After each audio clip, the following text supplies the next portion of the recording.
बच्चों, आज हम कक्षा 8 की गणित का अध्याय 5 करने जा रहे हैं, जो कि आंकड़ों का प्रबंधन। देखिए, जो आंकड़े क्या होते हैं, जो हम सूचनाएं एकत्र करते हैं वो क्या कहलाते हैं? आंकड़े। तो उन सूचनाओं को एक आलेख के रूप में प्रदर्शित करना ही आंकड़ों का प्रबंधन कहलाता है। देखिए, जो हम सूचनाएं एकत्रित करते हैं वो आंकड़े कहलाते हैं और उन्हें आलेखी रूप में व्यक्त करना ही आंकड़ों का प्रबंधन कहलाता है। देखिए, इसमें प्रश्नावली 5.1 का पहला प्रश्न है, निम्नलिखित में से किन आंकड़ों को दर्शाने के लिए एक आयत चित्र का प्रयोग करेंगे। नंबर 1 है ए, डाकिये के थैले के विभिन्न क्षेत्रों के पत्रों की संख्या। किसी खेलकूद प्रतियोगिता में प्रत्याशियों की ऊंचाई। 5 कंपनियों द्वारा निर्मित कैसेटों की संख्या। किसी स्टेशन पर प्राप्त प्रातः 7 बजे से सायं 7 बजे तक रेलगाड़ियों के आने जाने वाले यात्रियों की संख्या। तो बच्चों, हम इसमें किसी खेलकूद प्रतियोगिता में प्रत्याशियों की ऊंचाइयों को विभिन्न अंतराल में बांट के आयत चित्र बना सकते हैं, क्योंकि हर प्रत्याशी की हाइट अलग अलग होगी और उसमें से कुछ की समान भी होगी। तो इस तरीके से हम उसे वर्ग अंतराल में बांट के लिख सकते हैं। कैसेटें तो एक जैसी दिखती हैं। उसके बाद है डी वाला जो है, जिसमें आप आयत चित्र बना सकते हो। स्टेशन पर प्रातः 7 बजे से सायं 7 बजे तक आने वाले यात्रियों की संख्या।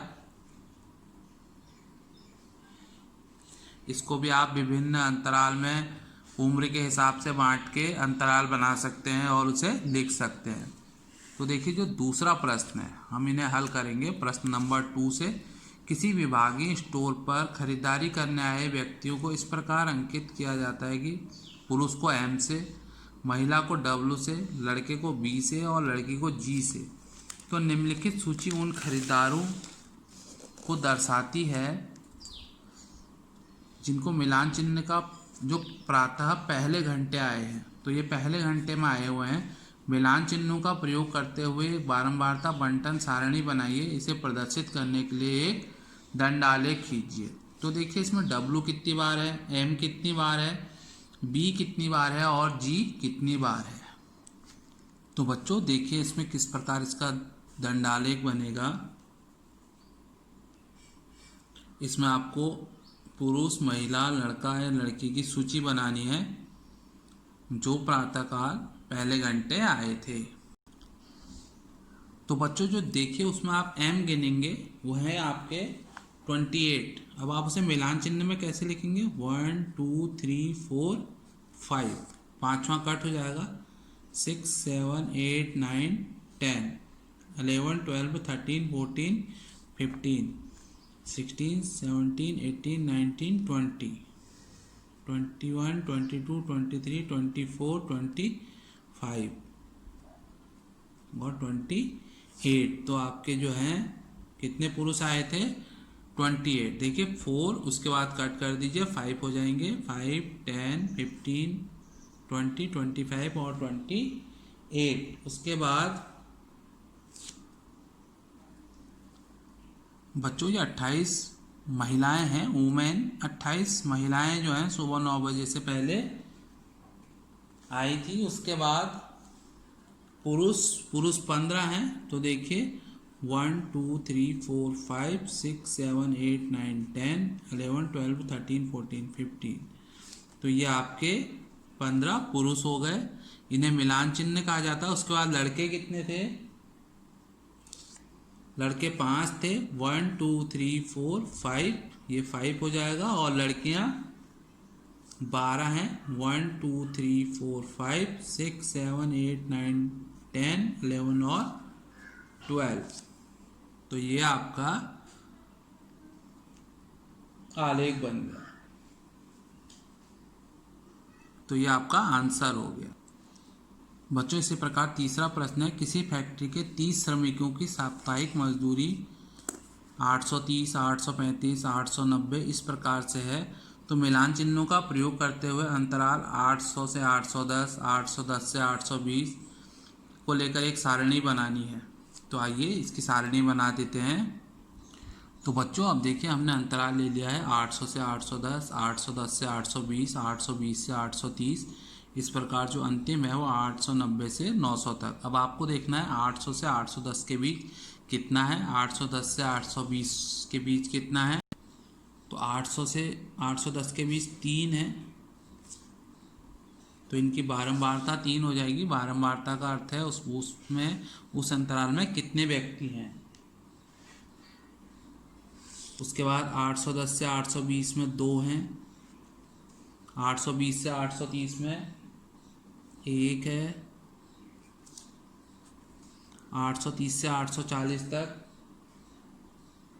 9 है, 1 2 3 4 5 6 7 8 9।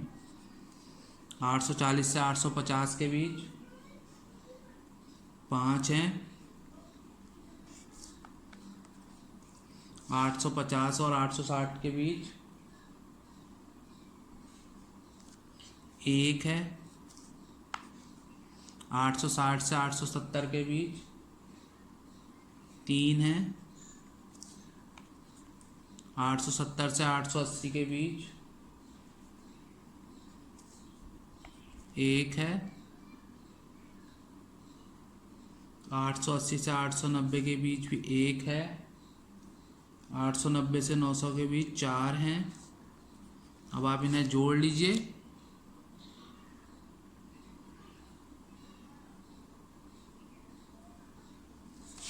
तो ये आपके 30 मजदूर आ गए।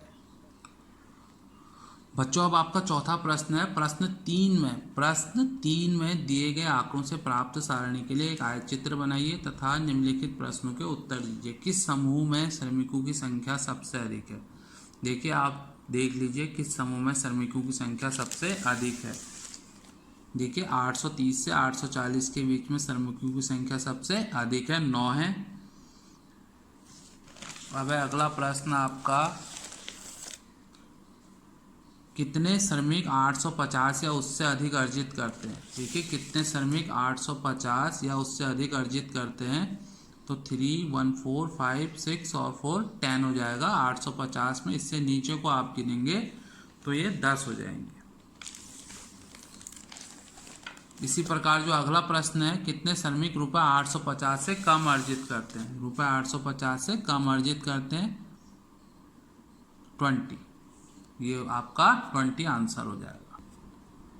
तो बच्चों, ये चौथे क्वेश्चन के आंसर हैं। 830 या 840 समूह में श्रमिकों की संख्या सबसे अधिक है। रुपये 850 या उससे अधिक अर्जित करने वाले श्रमिक 10 हैं और रुपये 850 से कम अर्जित करने वाले श्रमिक वो 20 हो जाएंगे। देखिए किस प्रकार,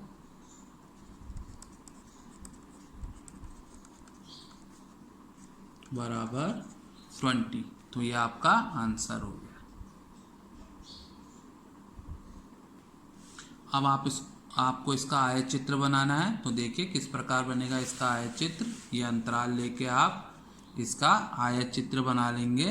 तो आपको देखिए किस प्रकार आयत चित्र बनता है। बच्चों देखिए, अब आपको आयत चित्र बनाना है। हमने इधर मजदूरी ले ली है 800 रुपये से शुरू। ये निकुंज कहलाता है। जब आप बड़ा अंतराल उसके बीच में गैप हो जाता है तो आप निकुंज बना देते हैं, जिससे कि वो अंतराल उसके अंदर चला जाए। तो और ये श्रमिकों की संख्या है 1 से लेके 10 तक। तो देखिए, सबसे पहला जो हमारा अंतराल था 800 से 810, हमारे 3 मजदूर हैं। तो ये आप बना लेंगे 800 से 810। तो ये आपके 3 मजदूर हो गए। उसके बाद आपके 810 से 820 में 2 मजदूर हैं। तो आप 2 में बना लीजिए।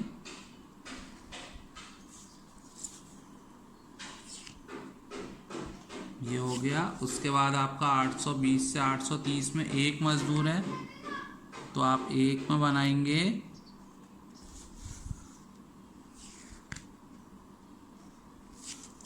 उसके बाद 830 से 840 तक 9 मजदूर हैं। आप 9 तक खींचेंगे इसे।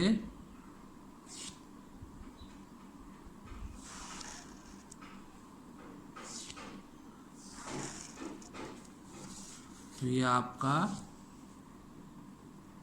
यहाँ तक आ जाएगा। फिर आपके पास 840 से 850 के बीच में 5 मजदूर हैं, तो आप 5 तक खींचिए इसको।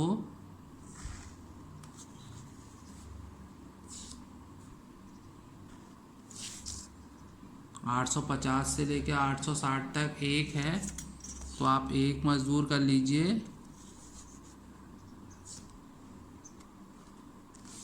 860 से 870 तक 3 है, तो आप 3 में तक चले जाइए।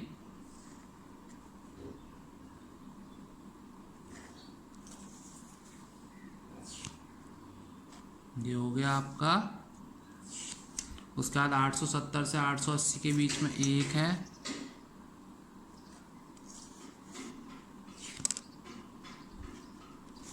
फिर 880 से 890 के बीच में भी 1 है,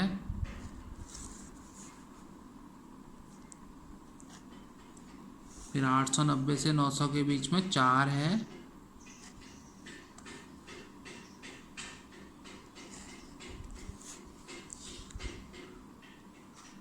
तो इस प्रकार ये आपका आयत चित्र बन गया। देखिए बच्चों, इसमें 3 थे, इसमें 2 हैं, इसमें 1 है, इसमें 9 है,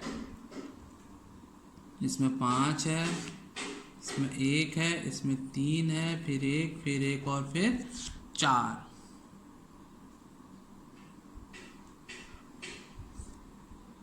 तो इस प्रकार आपका ये आयत चित्र बन गया। उम्मीद है आपको समझ में आया होगा ये। बच्चों, अब आपका प्रश्न संख्या 5 है।